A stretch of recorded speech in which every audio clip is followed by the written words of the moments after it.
My guest today is writer, director, producer Ashley Tabatabai, an award-winning international actor and filmmaker from a culturally diverse background. Now, he has appeared in various series and independent films, including HBO's Avenue 5 and Netflix's Bank of Dave 2, The Lone Ranger. But he produced, wrote, and starred in the award-winning short film Falsified, which was longlisted for the 2018 Academy Awards. And his newest short film is the Oscar-qualified Hamdardi, a short film inspired by the events of the 2017 travel ban. So, ladies and gentlemen, let's welcome writer, director, and actor Ashley Tabatabai and his spectacular Oscar-qualifying short film Hamdardi to the show. Welcome, Ashley. Thank you for having me, Ward, and thank you for that rousing introduction. I appreciate it. Well, you're very, very welcome. And you got a good track record here. You got longlisted for the 2018 Academy Awards. Now you're Oscar qualified again this time, and I have to say, wow, what a spectacular short film! This new film of yours, Hamdardi. Tell us what it's all about, and where in the world did you get the idea? Well, thank you for that. It's, as you said, inspired by the events of the travel ban in 2017. For those that can maybe go back that far in time, I was thinking earlier, it's almost 8 years coming up to that date, which is wild. So it's inspired by those events. It's about an immigration officer who's bereaved, and he finds his way through the system, starting to struggle with it, especially as he encounters as a young Iranian brother and sister. They're detained bang in the middle of the ban. So that's the story. The genesis of it is quite personal for me. So back in 2017, when the ban was in effect, my cousin in Iran found out that her dad, who was in San Francisco on a green card, was taken ill. And long story short, he eventually ends up passing away. And it was a prolonged period in the hospital. And the normal human impulse, I would assume for most people, is I want to go be with my loved ones, especially knowing what's going on. She didn't have that ability to do that. And then when he passed, she wasn't even able to be there at his funeral, to be with her mom and brother that were in the US at the time, to mourn collectively as a family. All these things that we, I think, almost take for granted as humans, that we just assume that's like a God given right that we're going to have, and maybe it should be. And she just happened to be on a list that said, "You're not allowed into the country." That's sort of where the catalyst came from for the story, a very personal place. And then here we are almost 8 years later. After watching this film a few times, and not only can you see the theme, you can feel it in this film. Mm-hmm. So I went back and did a little bit of research on the title of your film, Hamdardi. And this is a Persian word, and the definitions that I came across were sympathy, empathy, kindness. There's a long list there, which for me fit this film perfectly. What does it mean to you? A lot of that, I actually did the typical artistic liberty moment with that word as well. And I sort of leaned a bit towards compassion. I think sympathy is an interesting word, but I think sometimes it can maybe one way. Whereas I think at least empathy and compassion have more of an engagement from the other person's perspective. And I wanted the film to be about that. So I agree. It's also an Urdu word, which is interesting. So in the Indian culture, it also has similar parallels. Um, but I lean towards compassion because I feel that for me, is where I'd like it to come from, where I'd like the audience to hopefully sort of walk out of the theater or wherever they watch it with that And feeling. and that's the perfect definition, because sympathy is more of a feeling. Hmm. Compassion is an action word. And compassion fits this film because it takes action. And for this particular film, where did you film it and how Uh, long did it take? I'm going to do the awful answer a question with a question first, just for fun for me. Where would you assume we filmed it? Because that was a big thing and a big consideration for us as a team. So I'm curious If you were going in cold, Ward, where would you have assumed we filmed it? Okay, if I went in cold and didn't think about it, Yeah. I would have just thought it would have been some branch off the side of some airport because of the theme of the movie. But when I look at And it, what? Go in ahead. what country? In what country? Oh, from what? Well, based on character, I would have said the United States. As for Right. what part of the United States, probably New York is probably what I've picked. But from the Okay. filmmaking eye, I would have said that you had filmed this in possibly a multi-level office complex. Perfect. I'm just happy you said the US because that was one of the biggest things for us. So for me, there were two things. Does it pass as being authentically American in terms of the setting and the environment and the story?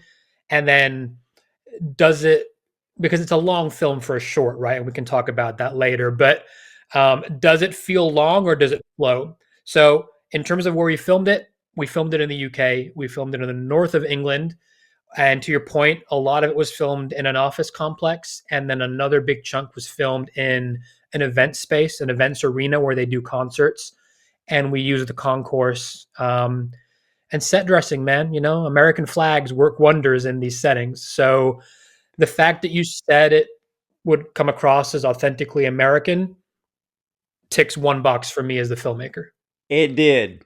It was absolutely authentic American, which of course the actors really led into that. And so when I watched it, because it's so funny with all of the short films that I watch, it's there's very few that are actually filmed in America. Right. And Expensive. yeah, and so but this film of yours, yeah, we 25 minutes. That's considered long for a short film. Yes, sir. But in that 25 minutes, it felt like a spectacular feature film. Uh, And and here's how I judge a short film. My look is how's the pacing? Because with a short film, you don't want to waste 1 second. Of course, you don't want to be rushing through the story either, but I don't want to be watching a short film and then all of a sudden it lags because there's no excuse for that. There yeah. is not one lag in this film. The audience is watching every character, every movement, every scene, and they can't wait to find out what's going to happen. This is why this film is amazing. Thank you. I appreciate that. I appreciate that for many reasons. None other than, the fact that there's a lot that goes into that. You've encapsulated something that took many years of many people coming together to get that story right. It's that old adage, right? But if the script isn't tight, don't film it because it'll fall apart. And it was an ambitious short. I mean, not just the length, but trying to film an American feeling airport in the UK, trying to also have multiple character arcs and different, obviously, there's a protagonist, there's an antagonist, but there's lots of moving elements. And I think some characters have small amounts of screen time, but you still can see they have a journey. That's very intentional. They all kind of reflect other parts and other characters in different ways. And to weave that tapestry needed maybe the 25 minutes, but the fact that you said it didn't feel long and it flowed for you is again for us, that's the second box checked. So I'm good. We can wrap up here, Ward. That's me done. My ego Well, sation. we're going to go a little deeper. We're going to go a little I know. deeper here, but I want to know how did you connect?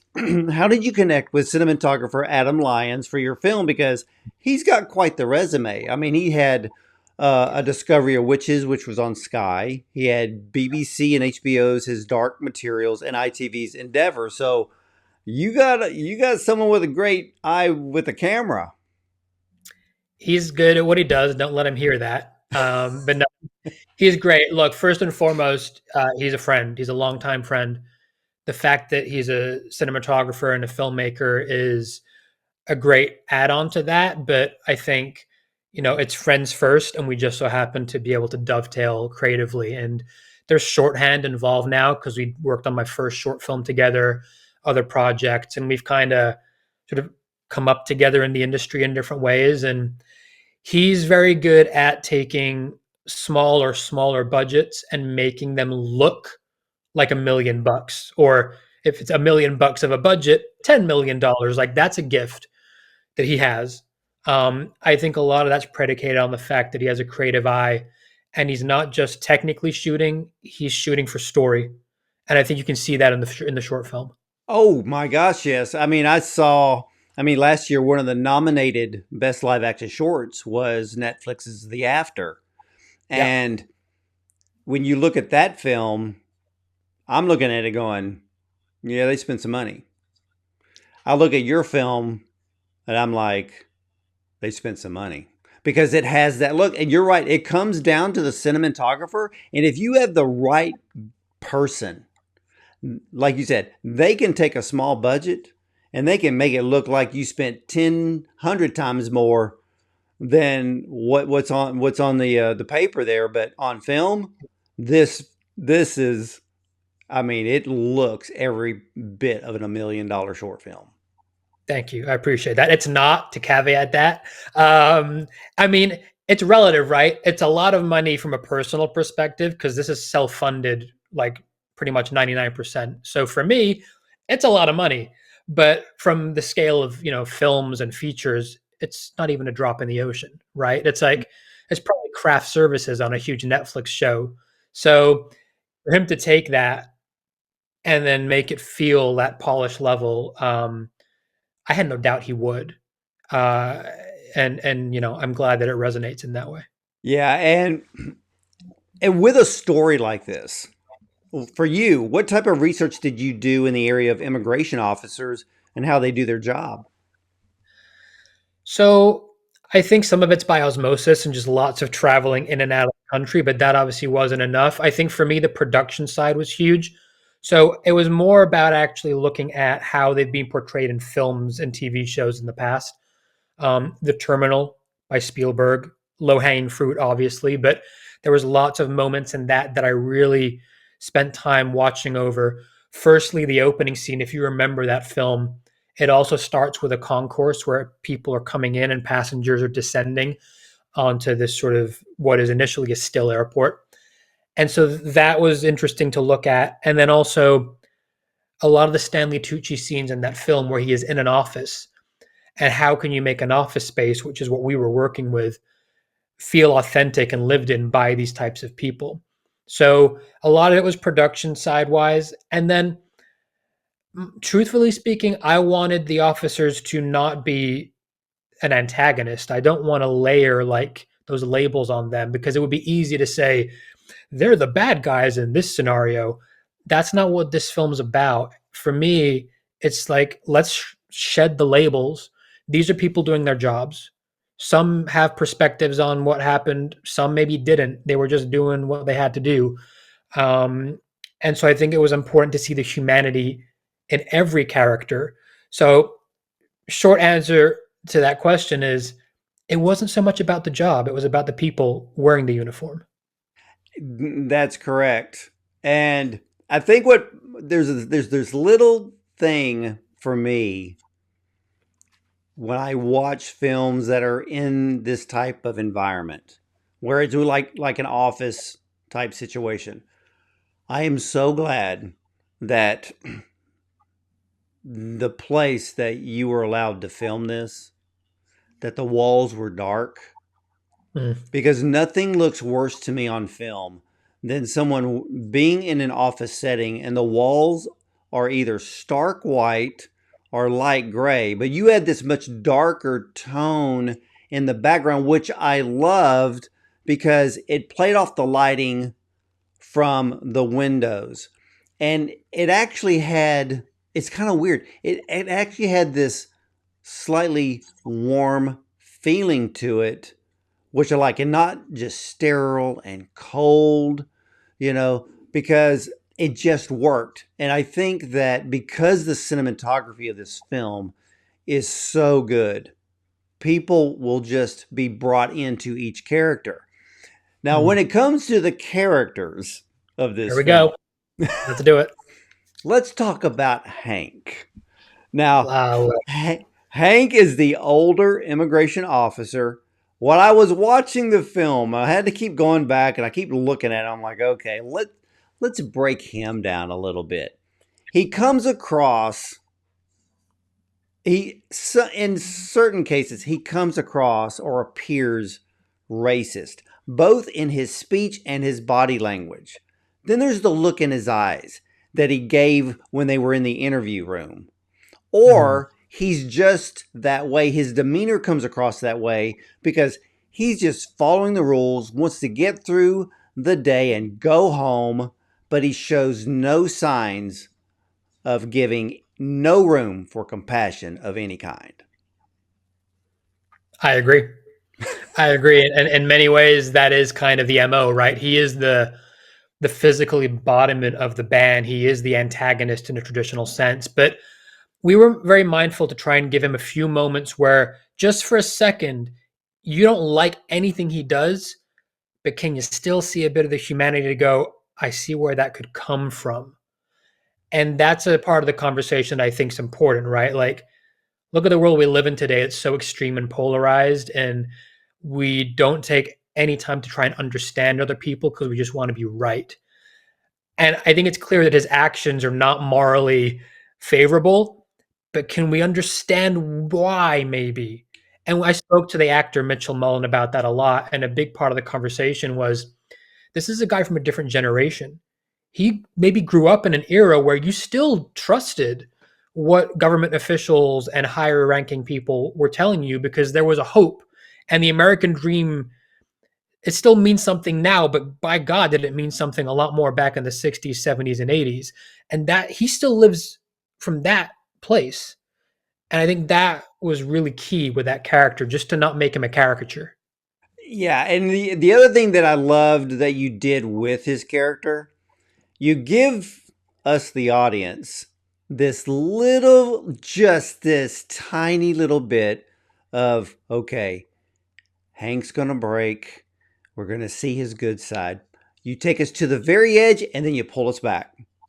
Right. And I love that. You don't let Hank cross the line. You keep him in his little box, but you take the audience to the edge like, okay, his hardened heart's gonna break. It's gonna get soft. It doesn't.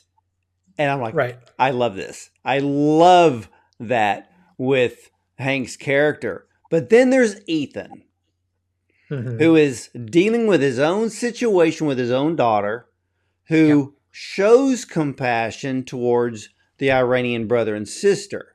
I mean, in life, we can't get what we want unless we give what we want to someone else. And that's how I looked at Ethan. Wow. That, I've not even thought of it through that prism. And I've been living with this film for a long time and that character. Um, so that's really interesting. I actually agree. That's very true. Now that you've said it, yeah, it's one of those where he has to show up in the world in that way to actually receive back what he's actually looking for. Wow, yeah, that's kind of it's not shaking. Yeah, that's got me that Well, little bit of here's the other goosebumps. thing. I also found it interesting when Hank told Ethan after he got off the phone with his daughter, he says, to trust the system. Yes. So I sat there and I was like, okay. So I watched the film. I was doing a lot of writing.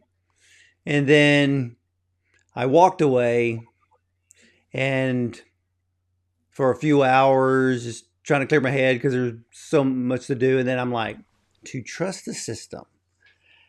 For some reason, that line it was staying in my head for the next few hours. I kept thinking, to trust the system. I said, nope. I said, because to Mm. trust the system, we all know the system is broken. This really was the basis for me for the whole film. You trust a system that is broken, but here's this it's the system in which Hank and Ethan are working in, then it's the system that Ethan is dealing with in his own personal life with his daughter. Yeah. So you have trust the system being mirrored in the workplace and then in his personal life. But both systems are broken. Yeah. I mean, the fact you picked up on that again makes me really happy because that was very premeditated. So when as the filmmaker you see these threads you worked on way back when sort of actually get picked up by people like yourself, it's yeah, a nice one for the ego if nothing else. But that's right. It's premeditated because there's a callback as well later on in the film where Ethan's character then kind of a bit condescendingly says to the lawyer, just trust the system, right? And it's kind of mirrored almost in terms of if you're thinking when it happens, that's break into the third act. And when Hank says it, it's just at the end of the first. That is very intentional. And yeah, look, I think the whole idea of systems, even if they are working perfectly, I think a big part of the film was to challenge that in people, right? For me, I think accountability is really important, and it's so easy to always expect something else to save us. And we need systems to be enabling, but also as individuals, I think we have to take a little bit of action to take the power and the reins of our own life, not give it away to institutions, other people, other things, because if we do, we end up kind of where we are now as a society. Maybe I don't know. Yeah. Now there is a scene in a particular camera shot I want to ask you about because I I paused know the where you're film so I could look at it and go, okay, why would you shoot it like this? And going. is there a much larger meaning? The camera shot of Ethan in the stairwell. The camera shot shows that he's in the very bottom right corner. Yep. Something that signified to me that the system is so big and that everyone is just a file number, but a large heaviness on those waiting for a hopeful word. And for you, what was the meaning that you wanted to show the audience in that scene? So funny because people keep bringing that scene up so much, and I get it. Really? No, I get it, and I think especially when you watch it on the big screen in the theater, because in the theater the experience with that scene is even more amplified because he's such a small little dot in the bottom right hand of that frame, and it's a very gray wall. It's very industrial. It's oppressive. It's at an angle. This is the break into the third act. This is like the moment where he is literally He's in the losing everything. corner. He's in the He's in corner. the corner. And so we wanted that feeling, right, of him basically being that big. Like he's got nothing going on. Everything is just, falling on top of him. He's tried to keep his head down, and even that isn't enough to have his spirit still kind of, be big enough to deal with this situation. So he is minimized. Um, was that intentional to be that way? Yes and no. Because when we were on the shoot itself, that was one of, I think, 5 or 6 different shots that we wanted to get for that scene. And when we did that first take, again, this goes back to Adam because he framed it up. That shot is his framing. He knew the story. And we did a couple of takes. And as a performer, I knew that I'd hit the emotional notes within the first 2 takes. And Adam has this thing, it's that shorthand where he kind of looked at me and went, yeah, which is as if to say, have we just got it? And we did. We didn't have to do the other 4 or 5 setups. It was actually a big thing of the film was wanting to be bold and wanting to have bravery to hold on a frame. And that was partly nurtured and partly natured, I suppose. Like it works perfectly. Yeah, that was the only scene that I noticed in the film that had that cold, barren look. Because if you're Yeah, stuck, it's like if you're a kid, go sit in the corner, you're being punished. And you're right. staring at the corner and everything around you is just blah. And the scene just worked. But I literally paused it just so I could stare at it and go, okay, what's he trying to say here? Where's this or what is the message? So I think the audience pretty much gets it right with this one. But there's something that I love about short films, and you do it here, and you do it more than once. In this particular case, I loved how you mirrored Ethan's situation again with the Child Protective Services, and then the situation with the Iranian brother and sister. Again, two systems that literally allow no mercy, no grace when dealing with people. The writing for all of this is brilliant. Oh, thank you. I'd like to take the credit for it because physically I did write it, but it's a weird one without sounding too kooky that I don't think I did. I think it came through me, not from me, if that makes sense. Um, so whilst it was me doing the typing, it came out real quick. And sometimes I think when you get that to happen, I mean, you said you write too, right? I think when you feel that, you can't fabricate it, you can't control it. It just happens. And this just happened for whatever reason. Maybe it's the closeness I had with it from a familial side. I don't know. But we polished stuff, but it just came through me.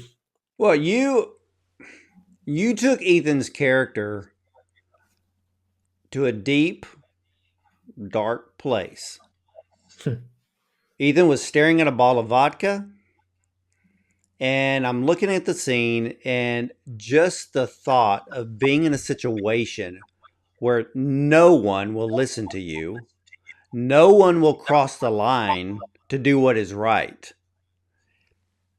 Those types of situations, in which, in Ethan's case, could cause someone who had an addiction Right. to actually relapse. And in this case, a case of alcoholism, which was probably the very reason why his daughter is in Child Protective Services. So Exactly. the writing of this film is so brilliant because you didn't leave anything open.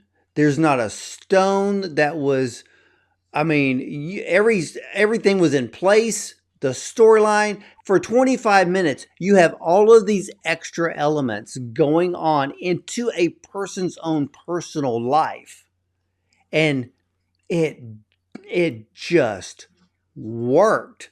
And when I'm watching Ethan staring at that vodka bottle, my thought process was telling me, as I was putting myself in Ethan's place and looking at the bottle, it's like, why does it even matter? I mean, trusting the system is agonizing for everybody. Right.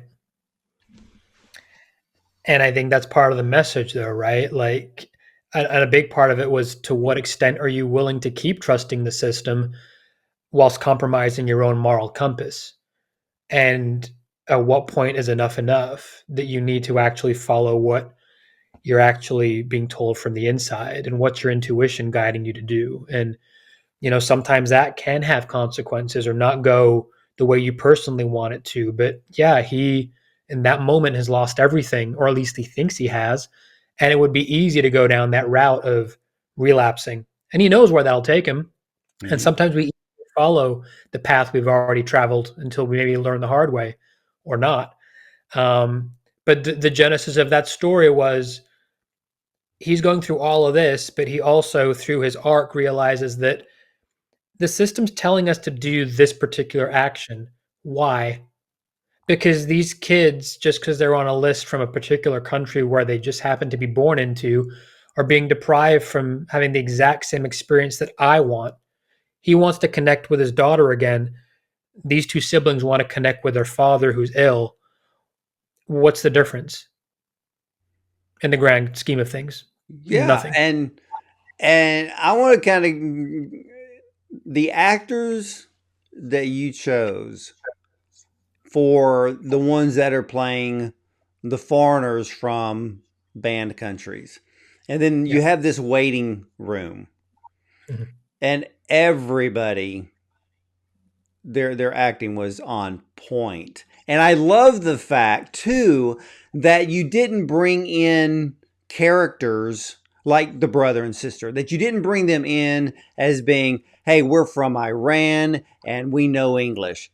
They didn't know English. So I love the language barrier that you brought, because for me, it added to the fact that with Ethan, Hank, the lawyer, everybody has to use, it's almost like this sixth sense that we have to bring out of ourselves trying to communicate with people that don't speak our language.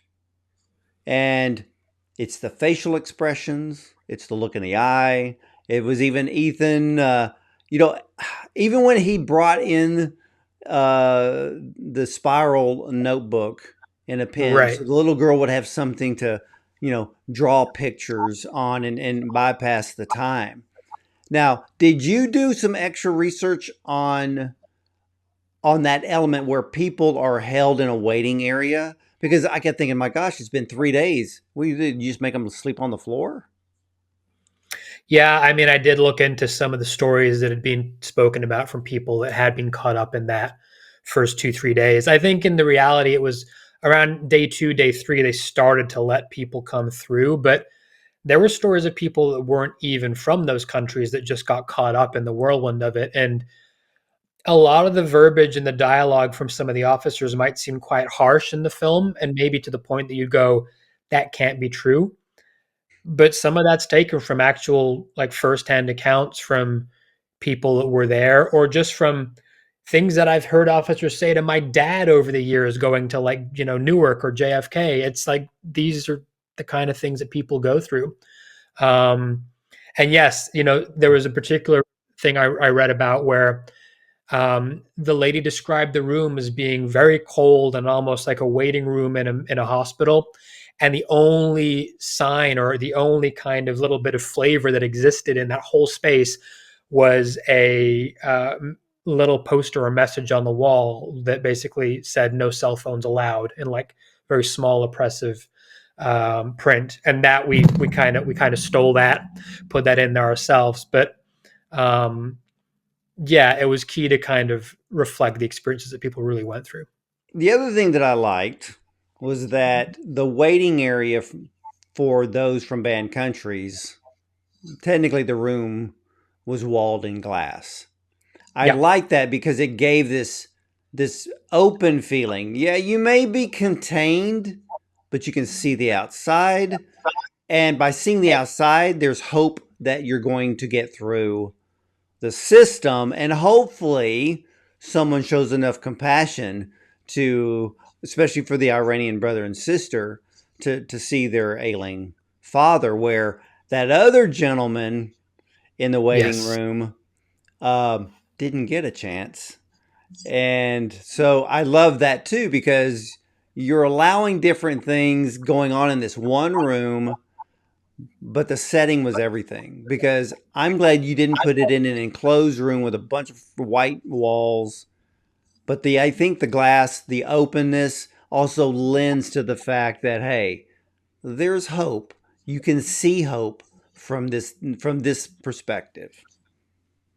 Sometimes it's even worse too. Sometimes that's like the lure and the promise of that hope that maybe isn't attainable.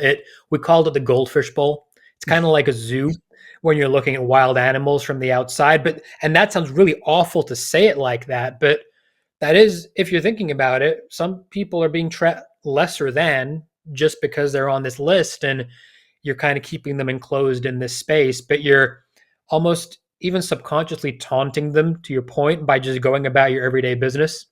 Hank strolls around having a coffee, he's doing his thing, he's free as a bird, and they're stuck in there with some, cheap bag of chips and some stale bottled water because that's the best you could get from a vending machine. And I think, yeah, that was intentional. It's also the luck of getting a venue that just kind of did the work for us and gave us that set out the Well, how gate. did you cast all of the characters? Because there's a lot of people in this film, even background actors.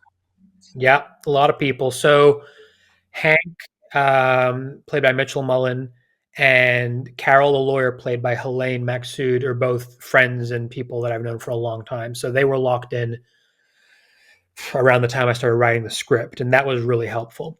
But the key was then we got to get these siblings, and they got to speak Farsi, and they got to look like they can be siblings, and all these moving parts. And so for that, we got a casting director called Amy Jackson. A big shout out to her because without her, there's no chance that I think we could have got that level of actor that worked so well together. Aryan, who plays the brother, is amazing. He's been in, countless shows and films, and he came with such an open heart to this project. I think it was the first time he got to portray an Iranian character and speak Farsi on film. And so I think for him, that was a big thing. And for Isla, the young girl who was about 9 at the time, it was her first ever acting job on screen. And I don't think you'd know. No, You couldn't tell. she Amazing. did wonderful. And I've had the opportunity and the honor to interview Iranian filmmakers, and to hear the stories is just incredible. They regardless if they were able to escape their homeland to find a better life, there is still a deep love for their nation and hope that their nation will one day be rebuilt and hopefully become a democracy. And but they're blessings to talk to. But this film is so good, and I have to give you a big thank you for the ending, like, of this film. And I'm not going to give this ending away. All I'm going Okay. to say is this: the looks that Hank and Ethan gave each other was perfection. Oh, thank you. And I will say this though: Ethan removing his hat speaks volumes when it comes to humanity. And I will leave it right there because I want everybody to see this film when they get a chance, because that one motion from Ethan leaves the door open for people to leave the theater and go, huh, did he or didn't he? And I love endings like that because the whole point of film is you want people to leave the theater thinking and pondering and wondering. And it's almost like you allow the audience to write their own ending to your film. Exactly. I mean, sometimes we need films that spoon feed it to us, but I think it was key, especially with this message and this story, to not force it. It's actually exactly what you said. I want people to think about it. I think for me, the films I love the most make me question things and make me have a curiosity for how does it resonate with me? What would I do in that situation? And life is open ended. And so why should a film have that full stop to it and kind of have that punctuation at the end? It does, but it also, that there's a frame after that we've not filmed, and what is that? And what happens to the characters? And so I'm really glad you picked up on that. I'm glad it resonated. And I'll also just say to that point, if you mirror it back, the opening shot and the opening sequence, he's putting that cap on. Yeah. And so it's a circle moment intentionally that by the end, he's taken that journey. And, we're trying to show that without words and, just by illustrating it with the frame as they try to tell you to do in good storytelling. And this is brilliant storytelling. What has been the audience's reaction to this film? I think kind of what you just said, which is really great. I think a lot of people are making their own interpretation of what it means for them. And usually it falls in the same kind of wheelhouse, but everybody has their slight personal take and spin on it. And I think that's the beautiful part of films and art, right? That people can do that. So that's been a big part of it. The two questions I asked you out the gate about the runtime and the pace and sort of the authenticity have come back from pretty much everyone with the same answers you gave, and so that's been a really great response to have. And um, yeah, look, I think it was an ambitious film, and people seem to be picking up on that and agreeing with the fact that it's got layers and lots of characters, and we wanted it to feel like a feature film, but in the body of a short. I think it does that, and I think that's a lot of the kind of feedback we're getting from people. Yeah, I mean, during this, what I call it, during this Oscar run, I've already seen so many films, I've lost count. Hmm. I love Hamdardi. Everything about it worked to perfection. It you weaved everything together and that every strand is connected to whatever scene, so you could actually follow the trail and just see this come together. The storyline, the acting, the casting, the cinematography. Again, like you said, a short film at 25 minutes long. Film festivals, every time they see a film come in a submission of over 20 minutes, they're like, let me think about this. And I'm like, And we no, no, found no. some of that. No, we have found some of that, to be fair. And I knew that word. Sorry to interrupt you, but that No, is that's the good. case. Like, we have had that, right? Like, and I get it, but I knew that going in. Like, plenty of festivals haven't taken it because I don't think it's down to the film itself. It's just it doesn't work for programming. And, we could be three films for the space of one in that. So I get it. Um, the ones that have taken us, have been, very appreciative of having the chance to screen it. And so have we. But festivals aren't the only game in town, and I didn't want to compromise the story by just cutting it down to 20 or 15 minutes. I think because it's such a big narrative with moving parts that need a bit of time, I think it needed the 25 minutes. So, No, I agree. And the thing, and it's a pet peeve of mine with film festivals, they need to stop judging the length of a short film. When people arrive to the theater, they're there because they love film. They don't normally care about how long it is, especially if you're at a film festival that really focuses on shorts. Everybody knows. And if you love film, you don't care if the film is 7 minutes or 25 minutes. You want to see the daggum film.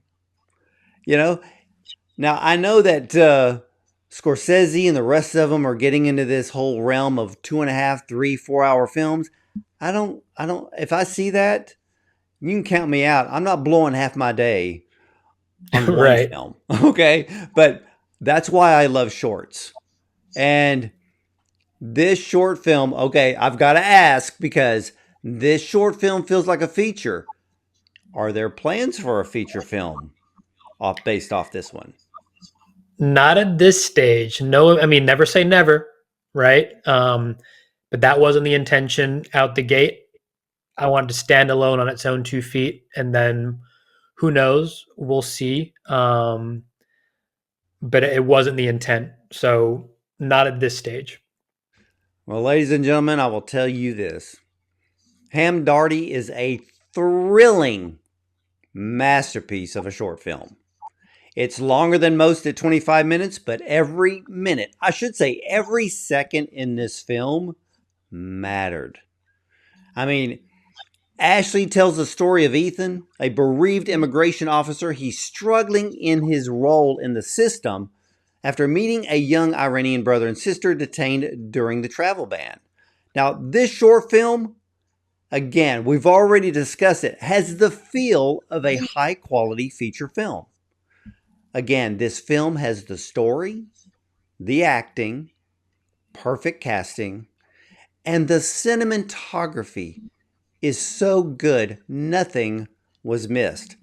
The camera movements helped tell the story without a word being spoken.